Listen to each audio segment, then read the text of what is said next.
كورس ببلاش يا معلم. ما تقولش ايه هو الريل ده اللي هيفرق معايا. عايزك تفرح الايام اللي جايه سودة عليك. انجليزي ليه؟ ده سؤال بيجي في دماغي. انت ليه بتدرس انجلش؟ why do you study English؟ ايه الهدف الاولاني؟ الهدف الاولاني ان انت مثلا واحد ممكن تسافر مثلا، ده هيساعدك جدا في السفر وهيساعدك انك تخرج تشوف الدنيا من بره عامله ازاي، ويفتح لك فرص عمل انت شخصيا ما كنتش متخيلها. واد يا حسام انت شايفني يا واد؟ ايوه حبيبتي، ايوه حبيبتي شايفك. بصي لتحت شويه. اهو الواد حسام، اهو الواد حسام. رقم 2، انت يا عم بتحب بلدك، تقعد في مصر وعندك حاجات كتير هنا هتقعد عشان خاطرها في مصر، قدامك بقى تشتغل يا اما مرتب فكه يعني ملوش اي لازمه، يا اما تشتغل بمرتب عالي، واكيد ده انت اللي بتطمح ليه.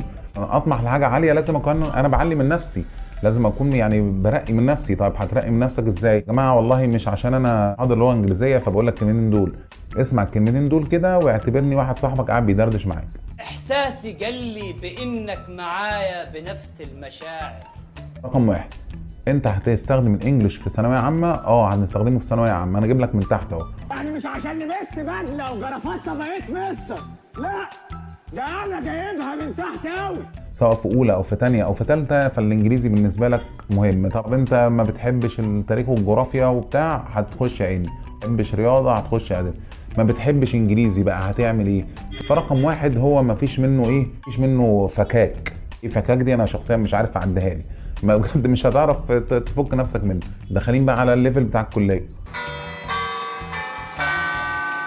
عندك كليات الطب والهندسه ألسن والاعلام والكلام ده، حضرتك مش هتدرس في الكليات دي بالعربي. عمرك شفت دكتور ما بيعرفش يتكلم انجلش؟ عمرك شفت مهندس ما بيعرفش يتكلم انجليزي؟ يا سيدي فاتك ما دخلتش كليه كويسه لا قدر الله. اكيد دخلت اداب، تجاره، حقوق. طيب اخش يا عم اداب، اخش اداب انجلش، اخش اداب ارشاد سياحي، اخش اداب اعلام، اخش تجاره انجلش، اخش حقوق انجلش. فتح نفسك فرص اكتر في الكليات. طبعا اكيد هيسالك على مجموع الانجليزي ايه، بلاش ده يا عم. طب دلوقتي انت التعليم مش هوايتك، فقد كنت امارس رياضتي المفضله. انت عبيط ولا ايه؟ السباحه. وانت راجل عايز تشتغل فريلانسر وهيساعدك. صدقني عايز تاخد كورسز على النت كتير جدا، بس انت اللي بيحوشك عنها ان انت ما بتعرفش تتكلم انجلش كويس وما بتقراش كويس، فبالتالي محتاج حد يدرسها لك وهتدفع فلوس كتير جدا عشان تتعلمها. طب ما انا بجيبها من الجيل ده واعرف الانجليش نفسه اللي هيعرفني على كل ده. انا عايز تدرس فوتوشوب، ادوبي، الستريتور، الجرافيك ديزاين، حتى بص اسمها بالانجلش، مفيش حاجه اسمها تصميم جرافيكس، اسمه جرافيك ديزاين يا عم على طول. عندك كمان يا باشا بمناسبه الفريلانس الشغل الحر، عندك مواقع كتير جدا في كتب قروءه سيادتك بيطلب منك انك تعملها اوديو. صدقني الساعه بتعمل معاك حوالي $10. $10 في 25، 10 في 25 برقم. تشتغل 5 ساعات في اليوم هتعمل $50 اللي هم في 25 برقم اكبر. ريح باباك وتريح نفسك وتريح مامتك وتوديهم بقى يعملوا عمره بقى ويحج بقى الليله.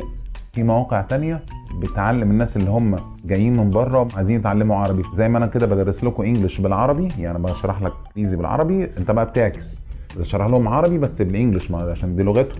طبعا في منها حاجات اونلاين وفي حاجات بتبقى فيس تو فيس، والاثنين مربحين جدا. عندك يا باشا تشتغل كول سنتر في شركات كبيره زي فودافون يو كي، بدل ما تشتغل فودافون بالعربي تشتغل في فودافون يو كي. ثواني يا فندم، بيانات حضرتك هتظهر قدامي حالا. تشتغل في شركات مالتي ناشونال يا باشا. حتى على المجال الشخصي بتاعك الانجليش مفيد، صدقني دايره علاقاتك بتختلف، بتوسع بشكل مختلف، بتعرف ناس افضل.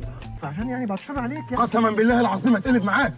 الانجليزي ده بقى صدمه، يعني حجر كده هيترمي في دماغك تقوم متعلم. لا انت بس تابعني على الصفحه بتاعتي هنا فيسبوك، كل فتره والتانيه هتلاقيني منزل لك فيديو، ده هيبتدي يحفر في دماغك كلمه كلمه. يعني ما تقولش ايه هو الريل ده اللي هيفرق معايا، لا يا باشا، ما الريل ده فيه معلومه. تخيل كده لو ضربنا المعلومه دي ونزلت لكم 2 ريل في اليوم على حسب طلباتكم، على فكره خدت لك معلومتين في اليوم او 3 معلومات في اليوم، ضربها في الشهر كده 30 يوم، ال 30 يوم دول خدت 90 معلومه جديده، 90 معلومه على 90 معلومه على 90 معلومه.